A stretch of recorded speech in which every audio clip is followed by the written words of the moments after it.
MLA Tarigonda వెంగమామ అన్నప్రసాద వితరణ కేంద్రాన్ని మాజీ ఉపరాష్ట్రపతి వెంకయ్యనాయుడు సందర్శించారు. టీటీడీ చైర్మన్తో కలిసి అన్నప్రసాద కేంద్రానికి వెళ్లిన వెంకయ్యనాయుడు భక్తులతో కలిసి అన్నప్రసాదాలు స్వీకరించారు.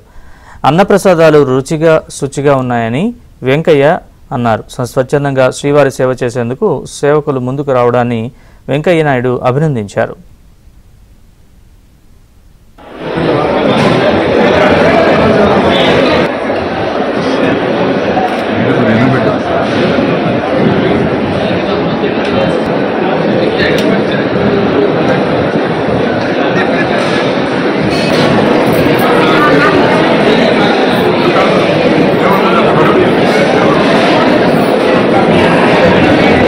భగవత్ ప్రసాదం లాంటి ఈ నిత్య అన్న ప్రసాద భోజనం చేయడం చాలా సంతోషం. భోజనం రుచిగాను అదే చాలా ముఖ్యం.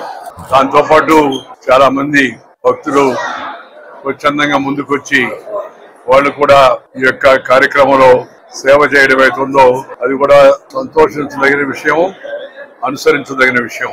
దేవస్థానం నిర్వహిస్తున్న ఈ మాతృశ్రీ తరిగొండ వెంగమాంబ గారి యొక్క ఈ ప్రసాద కార్యక్రమాన్ని భక్తులందరూ ఉపయోగించుకుంటున్నారని తెలిసి చాలా సంతోషించాను.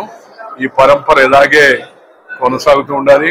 కొంతమంది నిర్వహణకు అయ్యే ఖర్చు కూడా పెట్టడానికి కూడా ముందుకు వస్తున్నారని, అది వాళ్ళకి జీవితంలో లభించిన ఒక పవిత్రమైన అవకాశం. అలాంటి అవకాశాన్ని ఉపయోగించుకునేందుకు ఇంకా భక్తులు ముందుకు రావాలని చెప్పి నేను